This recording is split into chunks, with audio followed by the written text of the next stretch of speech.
జిల్లా ఒంటిమిట్ట జెడ్పీటీసీ ఉప ఎన్నికలకు ప్రచారం ముగిసింది. ఎల్లుండి 2 స్థానాలకు పోలింగ్ జరగనుంది.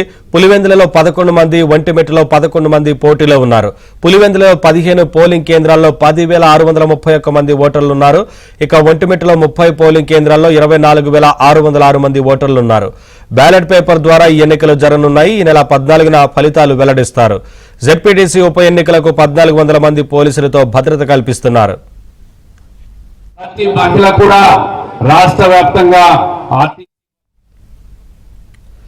ఇదే అంశానికి సంబంధించి మరింత సమాచారం మా కరెస్పాండెంట్ శ్రీనివాస్ లైవ్ ద్వారా అందిస్తారు. శ్రీనివాస్, ఇప్పటికే ఈ ఉప ఎన్నికలకు సంబంధించి ప్రచారం ముగిసింది, ఏంటి అప్డేట్స్?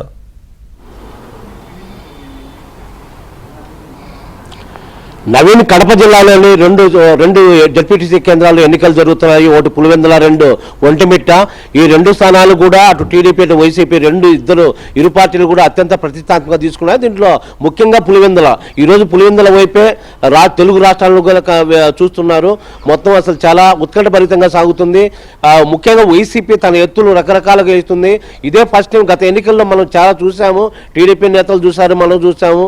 గత ఎన్నికల్లో పులివెందులలో ఎన్నికలు జరగడం అంటే చాలా ఇతరులు జరిపించుకోవడం చాలా కష్టము. అతంతా ఎక్కువ రిగ్గింగ్ పాల్గొంటూ అనేక అరాచకాలు ఎన్నికలు జరిగాయి. అయితే ఈసారి ఇప్పుడు జరిగే స్థానిక జెడ్పీటీసీ మాత్రము ఈ ప్రభుత్వంలో, కూటమి ప్రభుత్వంలో ఒక ప్రత్యేకత సంతరించుకుంది. తప్పకుండా ఎన్నిక చంద్రబాబు ఆదేశాల మేరకు ప్రజాస్వామ్యబద్ధంగా జరుగుతుంది. వీళ్ళు ఈసారి ఎన్నికే ఒక ప్రత్యేకతగా ఉంటుంది. అయితే దీంతో ఓటమి భయం పట్టుకుంది వైసీపీలో అని కూడా ఒక టాక్ నడుస్తుంది.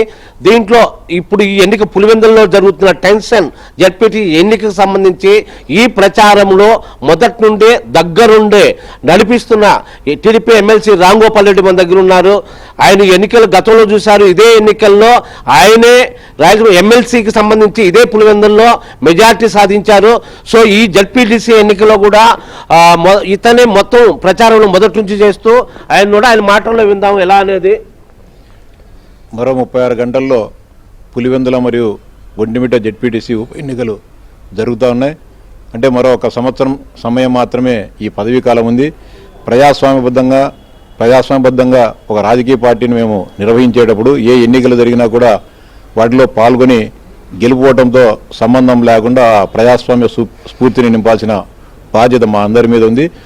అనేక సందర్భాల్లో మేము ఈ ప్రాంతంలో పోటీ చేసినప్పటికీ కూడా అప్పటి వైఎస్ కుటుంబ సభ్యుల అరాచకాలు కానీ, విధ్వంసకాండ కానీ, హత్య రాజకీయాల వల్ల కానీ, వాళ్ళ అధికారాన్ని అడ్డం పెట్టుకుని వాళ్ళు చేసిన దురాఘాతాల వల్ల ప్రజలు స్వేచ్ఛాయుత వాతావరణంలో ఓటింగ్లో పాల్గొనలేని పరిస్థితి ఉంది. ఇప్పుడు ఎన్నికల సంఘం అనేక రకాలైన కఠిన చర్యలు తీసుకుండడము, పోలీసులు కూడా అత్యంత పటిష్టమైన భద్రతా చర్యలు తీసుకోవడం జరుగుతుంది. మేము కూడా పోలీస్ అధికారులకు, రాష్ట్ర ఎన్నికల సంఘానికి కూడా విజ్ఞప్తి చేయడం జరిగింది.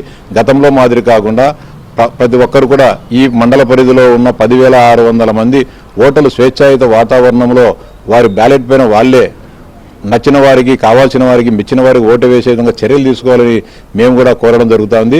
అనేక సంవత్సరాల తర్వాత, దాదాపు 4 దశాబ్దాల తర్వాత మొట్టమొదటిసారిగా పులివెందుల మండల ప్రజానీకము ఒక స్వేచ్ఛాయుత వాతావరణంలో మొట్టమొదటిసారిగా వారికి స్వాతంత్రం రావడం జరుగుతుంది.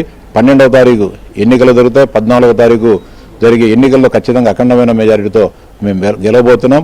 భారతదేశానికి స్వాతంత్రం 15వ తేదీ వస్తే దానికంటే ఒకరోజు ముందే పులివెందుల మండల ప్రజలకు స్వాతంత్రం రావడం జరుగుతుంది. ఒక విషయంలో ఇక్కడ ఇది మా అడ్డ, తప్పకుండా మా కోట. వైసీపీ నేతలు ప్రతి ఒక్కరు సీనియర్ నేతలు, మాజీ మంత్రులు అంటున్నారు. తప్పకుండా ఇక్కడ మేమే గెలుస్తాం, మేము వాళ్ళు కూటమి ప్రభుత్వం మొత్తం మంత్రులతో సహా ఇక్కడ అడ్డాలు దిగి రకరకాలు చేస్తున్నారు. ఎన్ని చేసినా కూడా గెలుపు మాదే అంటున్నారు. అడ్డాలు, కంచుకోటలు ఎవరు ఏముండవు. ఇది ప్రజాస్వామ్య దేశం, నియంతలు కాదు. నియంతలు పరిపాలించేటప్పుడు అయితే అడ్డాలు ఉంటాయి, లేకుంటే కనుక నిరంకుశ ప్రభుత్వాలు ఉండేటప్పుడు ప్రజాస్వామ్య హక్కులు ఉండవు, మాట్లాడే హక్కు లేదు, ఓటేసే స్వేచ్ఛ ఉండదు. కానీ ఇది ప్రజాస్వామ్య దేశం. ఈ దేశంలో అనేక మంది 1940లో మనకు స్వాతంత్రం వచ్చినప్పటి నుంచి జరిగిన అనేక ఎన్నికల్లో అప్రతిహతంగా ఈ దేశాన్ని పరిపాలించిన వాళ్ళు అనేక మంది ఓటంపాలు కాలంది. ఇందిరాగాంధీ లాంటి మహానాయకురాలు ఓడిపోవడం జరిగింది. అనేక మంది అట్లాంటి నాయకురాలనే ఓడగొట్టిన ప్రజాస్వామ్య స్ఫూర్తి భారతదేశ ప్రజాస్వామ్యం ఉంది. కాబట్టి అడ్డాలు లేవు, కంచుకోటలు లేవు, ఉక్కుకోటలు లేవు. మీరు గతంలో ఏదైతే అరాచకాలు చేసి ఎన్నికల్లో అప్రజాస్వామ్యబద్ధంగా గెలవబోతున్నారు. ఈసారి ఆ పప్పులు ఉడకమని చెప్పేసి మీరు ప్రభుత్వం పైన, ఎన్నికల సంఘం పైన, పోలీసు యంత్రాంగం పైన ఎదురుదాడులు చేయడం జరుగుతోంది. గతంలో ఉన్న అధికారులే ఇప్పుడు ఉన్నారు. గతంలో ఉన్న మీరు నియమించిన నీలం సాహ్ని గారే, జగన్మోహన్ రెడ్డి గారు ముఖ్యమంత్రిగా ఉన్న సమయంలో ఎవరైతే రాష్ట్ర ఎన్నికల ప్రధానాధికారిగా నియమించారో నీలం సాహ్ని గారు ఇప్పుడుగానే ఉన్నారు. ఆమె ఆధ్వర్యంలోనే ఎన్నికలు జరుగుతున్నాయి. గతంలో దీనికంటే 4 సంవత్సరాల ముందు ఏ విధంగా స్థానిక సంస్థల ఎన్నికలు జరిగాయో చూసాం. కనీసం నామినేషన్లు వేయలేని దుస్థితి ఉంది. ఆ రోజు ఎవరిని కూడా ఎంపీటీసీలు కానీ, సర్పంచులు కానీ, జెడ్పీటీసీలు కానీ నామినేషన్లు వేస్తే వారందరినీ కూడా దుర్మార్గంగా హింసించి వేధించిన సంఘటనలు ఈ రాష్ట్ర ప్రజానీకం కూడా మర్చిపోలేదు. ఖచ్చితంగా పులివెందుల ప్రజలు స్వేచ్ఛాయుత వాతావరణంలో ఎన్నికల్లో పాల్గొనుతున్నారు. ఈ ప్రజాస్వామ్యం గెలుస్తుంది. ఖచ్చితంగా ప్రజలు కూడా గెలవబోతున్నారు. ఓకే, చూసాం మనం ఎమ్మెల్సీ రాజగోపాల్ రెడ్డి చెప్పిన మాటలు అయితే గతంలో వారి అరాచకాలు, ప్రతి ఎన్నికల్లో వాళ్ళు చేసిన అరాచకాలు ఎన్ని వాస్తవమే, కానీ ఆ తీరు ఇప్పుడు లేదు. ప్రజల్లో కూడా మార్పు వచ్చింది. ప్లస్ ప్రస్తుతం కూటమి ప్రభుత్వం, ఎన్నికల కమిషన్ కూడా చాలా స్ట్రిక్ట్ గా ఉంది. పోలీసులు, ఎన్నికల కమిషన్ ప్రజాస్వామ్యబద్ధంగా ఇక్కడ ఎన్నికలు జరుగుతాయి. అలాంటి పప్పులేం ఉడకవు. ఈసారి ప్రజాస్వామ్య పద్ధతిలో జడ్పీటీసీ ఎన్నిక పులివెందులో జరుగుతుంది, జరిగి తీరుతుంది. టీడీపీ గెలిచి ఈ పులివెందుల జడ్పీటీసీని టీడీపీ ఖాతాలో ఇస్తామనేది ఎమ్మెల్సీ